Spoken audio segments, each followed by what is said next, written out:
Saturday, August 3rd, 2019, Maneco 64, home of alternative economics and contrarian views. Some of you might remember it was about 8 years ago, July 13th, 2011, classic exchange between Congressman Ron Paul and then Chairman of the Federal Reserve, Ben Bernanke. Ron Paul basically asked Ben Bernanke if gold was money, and this is what he answered. Do you think gold is money? No. It's not money. Even if it has been money for 6,000 years, somebody reversed that and eliminated that economic law. Well, it's an asset. I mean, it's the same. Would you say Treasury bills are money? I don't think they're money either, but they're a financial asset. Why do central banks hold it? Well, it's a form of reserves. Why don't they hold diamonds? Well, it's tradition, long-term tradition. Well, some people still think it's money. I yield back. My time is up. Thank you. So yes, according to Ben Bernanke, gold is a tradition, while according to JP Morgan, the JP Morgan, gold is money and everything else is credit. Many of you know that quote. So I'm going to prove to you today that Ben Bernanke was not being quite honest about gold, in my opinion. I'm going to do that by looking at the Federal Reserve's balance sheet and show you how the regional Federal Reserve banks actually exchange gold amongst themselves, and how the balance that the Federal Reserve holds as a whole of gold hasn't changed since 1980, but the balance amongst the regional Federal Reserve banks, they change. And also gold is the top item in the balance sheet under assets for the Federal Reserve, which means it's the most liquid asset. It's a monetary asset. And I'd like to give credit where it's due. One of the viewers sent me a message saying, listen to this video.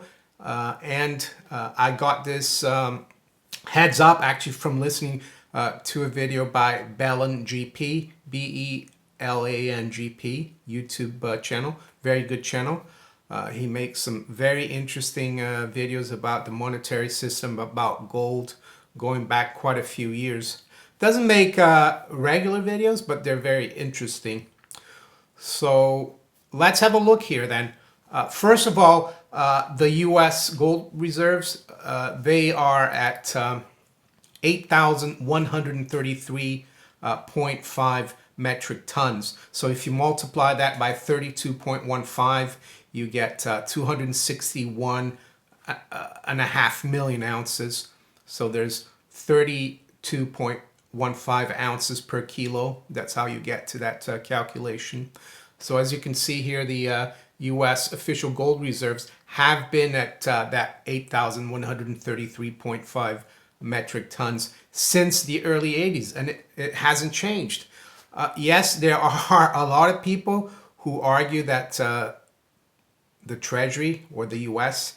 does not have that gold, as much gold as it says, that a lot of it is leased out. But that's a subject for another video. Just want to show you how these regional Federal Reserve banks actually trade gold amongst each other. And it's quite amazing. You really have to sift through the numbers to notice that. When you look at the total amount of gold that the whole Federal Reserve System has, it never changes. It stays at 11,037 million, which is $11,037 million worth of gold. That might sound not much, but the thing is that the Treasury and the Fed value the gold at $42.22. That's the official price of gold, statutory price of gold passed by Congress.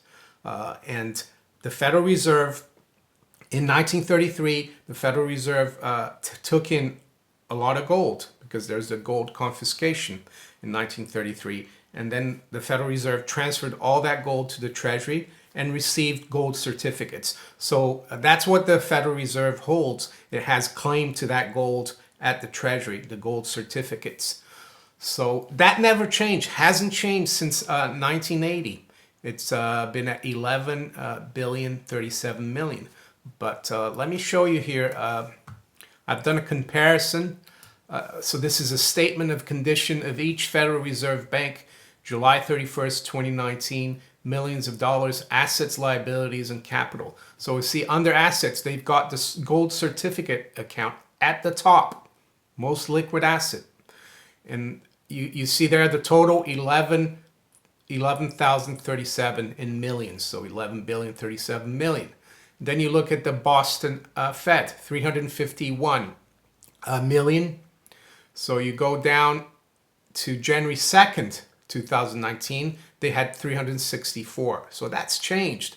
If gold was just tradition, like Ben Bernanke said. So if gold was tradition, why do the Federal Reserve banks, the regional banks, send gold back and forth to each other? Why do they do that? If it wasn't part of the system, if it was just there sitting, gathering dust, right? So you look at the New York Fed, the latest data, 3,707. Beginning of the year, January 2nd, 3,626. You get my drift. It changes, and I've looked back and it's changed constantly. So that's one proof there. So the other thing that's making Ben Bernanke's case that gold is a tradition even weaker is that central banks are continuing to accumulate gold. We just saw a story come out a couple of days ago. Central banks make record 15.7 billion gold purchases. This is from the FT. It says institutions diversify reserves away from the dollar in the first half as trade tensions simmer. This is by Harry Dempsey. So I'll go through the article. August 1st, so only a couple of days ago, central banks purchased a record $15.7 billion of gold in the first 6 months of the year in an effort to diversify their reserves away from the US dollar as global trade tensions continue to simmer. Data released by the World Gold Council on Thursday showed central banks led by Poland, China, and Russia bought 374 tons of gold, the largest acquisition of the precious metal on record by public institutions in the first half of a year. So that's the largest in the first half of a year. Central banks accounted for nearly 1/6 of total gold demand in the period. The pattern advances on last year's activity, in which central banks hoovered up more gold than at any time since the end of the gold exchange standard, or Bretton Woods, where a country could link the value of its currency to the precious metals in 1971.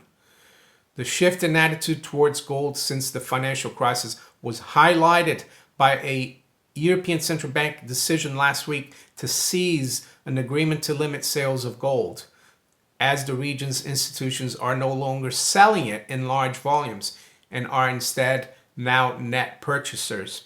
Yeah, there was talk about this last week. Some of my viewers commented about this, that it's worrying. They think the ECB now is going to start selling gold. But yeah, we're not too sure. It could be what the FT was saying as well. There's no point in having an agreement to limit sales if everyone's buying, right? This agreement is a rolling agreement that they've had since 1999. It's a 5-year rolling agreement. They haven't renewed that agreement, and it ends, I think, September 26th this year. Goes on to say, overall, year-on-year demand for bullion increased 8% to 1,123 tons in the second quarter, boosted by central bank purchases and investors piling into gold-backed exchange-traded funds. I won't go through the other comments because I've spoken about why gold is doing well, especially in the last few months. And for those of you who haven't been listening to me for a while, it's because the backtracking of the central banks towards going back to cutting rates and doing more QE, especially the ECB and the Federal Reserve. Most of last year, people were expecting the Federal Reserve actually to raise interest rates 2 to 3 times this year. And now they're cutting rates, right? And they're talking about ending QE and maybe even starting QE again sometime maybe next year. So that's why gold has been so strong. So yeah, there you go. It's more and more of a monetary asset that central banks want. They're trying to diversify away from the dollar. One of the reasons is that the dollar has been used more and more as a weapon or a tool for the United States. They're using it as a tool or a weapon like sanctions against countries and individuals that don't see eye to eye with them. They're using it as a political weapon, while money should actually be a medium of exchange. The world monetary system needs to be there to help facilitate trade.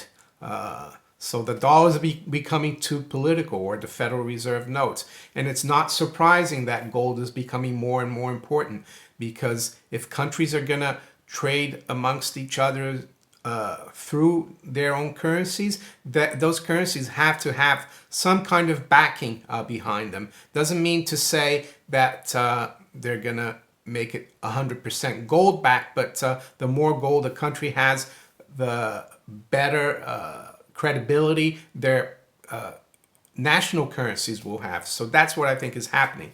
One thing I wanted to talk about is that statutory price for gold in the United States. For the Treasury and the Federal Reserve, they account for gold at $42.22. Why don't they value gold at the market price? Well, I've been thinking about that, and I think one reason why is because if you look at the Fed's balance sheet, if they valued it at the market price, gold would be a lot more important to the balance sheets. It would be like, how can I say?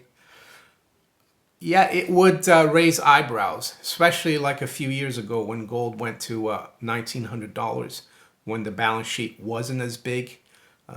Right now, if you look at the Fed's balance sheet with the price of gold at $14.40, it's almost $400 billion at market prices. So can you imagine back in 2011 at almost 2,000? I think it's just that they want to keep the importance of gold hidden. So they undervalue it. So they keep it at that statutory price. While the ECB, for example, they value their gold at the market price. And that in a way has been pretty good for the ECB, because they launched the euro back in 1999. And I think that was a way to help kickstart that currency. So the ECB's balance sheet is a lot more, how can I say, padded by gold. Of course, the United States could change the law and, how can I say, abolish that statutory price and let the market set the price for the gold reserves of the United States and also the gold on the Fed's balance sheet. But that, of course, would mean that the dollar wouldn't be as important. And that could be, and that maybe could be what they're going to do. Who knows? So that's why I think they've kept this price at $42.22, because when you look at the Fed's balance sheet, you just get $11 billion, and it's like, now it's like almost $4 trillion, the whole balance sheet. People don't even care. Well, gold, that's not important, right? But a lot of people don't realize that that price is actually, the gold value there is at $42.22. So there you go, Mr. Bernanke. I think your answer to Congressman Ron Paul. Well, it's tradition, long-term tradition. Some people still think it's money. I yield back. My time is up. Thank you. Congressman Ron Paul took you by surprise, Dr. Bernanke, and the only answer you could give him was that it was tradition. Being Fed chairman, I understand now that you want to keep gold under the radar, like it has been kept with that $42.22 price that you still value gold at. So this is one of my t-shirts in the Teespring store. Keep stacking and take control of your money supply. It's a Rothschild 50-gram gold bar. If you're interested in one of these, it's in the Teespring store, Maneco 64 Teespring store. If you enjoyed this video, make sure you hit the like button. Share it far and wide. It helps the channel to get more exposure, more views, more subscribers. Also, you can follow me on Twitter, Steemit, and on DTube. I wish you all a great rest of the weekend. Take care. Bye.